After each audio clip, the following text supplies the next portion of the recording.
নমস্কার বন্ধুরা, আজকে দেখুন আমি একটা নতুন রেসিপি নিয়ে আপনাদের সামনে হাজির হয়েছি। তো এই যে দেখুন মুগের ডাল, কাঁচা মুগের ডাল আমি এটাকে ভিজিয়ে রেখেছিলাম সকালবেলা। এখন বিকেলবেলা আমি এটা তৈরি করতে যাচ্ছি। তো দেখুন এটা একদম ভিজে গেছে। এইটা দিয়ে আমি আজকে একটা রেসিপি বানাবো, সেটা আপনাদেরকে দেখাচ্ছি। তো এইটা আমি এবার পেস্ট করব, একটু বেটে নেব। আমি দেখুন মুগের ডালটা বেটে এনেছি। এই দেখুন মুগের ডালটা আমি পেস্ট করে নিয়েছি। তার সঙ্গে নিয়ে নিয়েছি কতগুলো উপকরণ, আমি সেগুলো এক এক করে দেখাচ্ছি আপনাদেরকে। প্রথমে দেখুন দিয়ে দেবো নুন, একটু নুন দিয়ে দিলাম 2 চামচ। একটু দিয়ে দেবো হলুদ দিয়ে দিলাম একটু।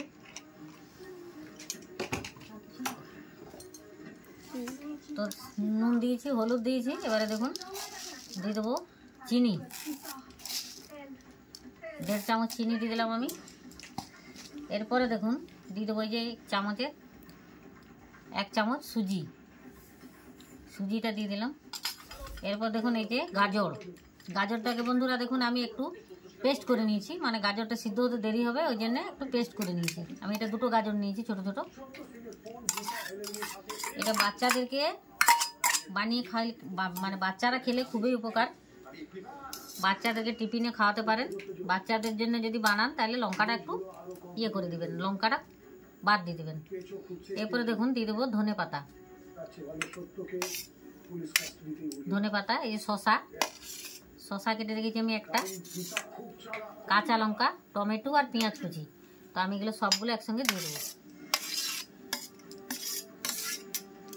এটা খুব একটা হেলদি, মানে খুব স্বাস্থ্যকর সুস্বাদু একটা টিফিন, সেইটা আমি আপনাদেরকে বানিয়ে দেখাচ্ছি। আমি নামটা পরে দেবো, আগে বানিয়ে নিই, তারপর নামটা বলছি।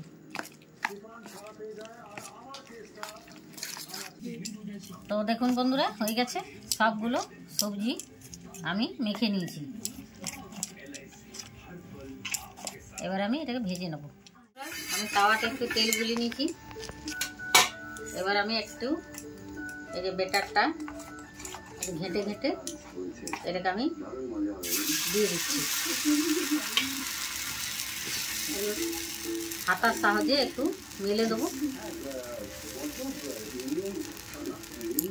একদম হালকা করে দিয়েছি, একদম হালকা আঁচে করতে হবে বন্ধুরা, নাহলে কিন্তু পুড়ে যাবে, যেহেতু ডাল আছে। এটা একটু আমি ঢাকা দিয়ে দিচ্ছি, হালকা আঁচে সিদ্ধ হয়ে যাবে।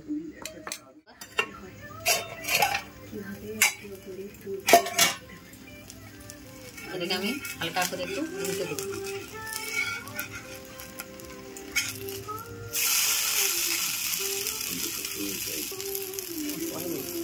আরেকবার ঢাকা দিয়ে।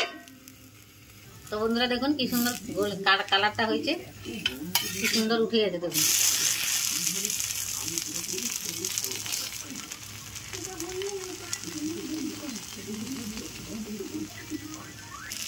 তো বন্ধুরা দেখুন হয়ে গেছে, আমি এটাকে তুলে নিচ্ছি।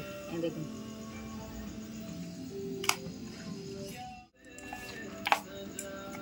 এই রেসিপিটা বাচ্চা বড় সবাই খাবেন, খুব হেলদি রেসিপি।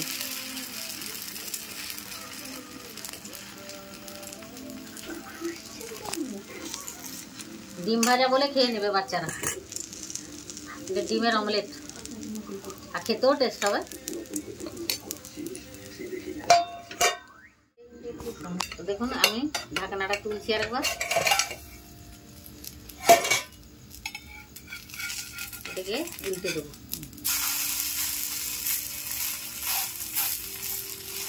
হালকা আঁচে করলে সবজিগুলো সব সিদ্ধ হয়ে যাবে।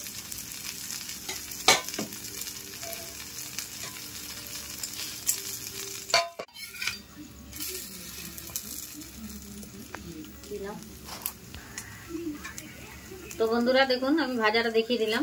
এবার এটার নামটা বলি আমি। এটা হচ্ছে মুগ চন্দ্রিমা। যেহেতু মুগের ডাল আর সব রকম সবজি দিয়েছি আমি, এই জন্য এর নাম হচ্ছে মুগ চন্দ্রিমা। আপনারা একবার বাড়িতে বানিয়ে খাবেন, দেখবেন এটা হেভি টেস্ট আর খুব উপকারী। হয়ে গেছে আমার মুগ চন্দ্রিমা রেডি। কেমন বানালাম আপনাদেরকে দেখালাম।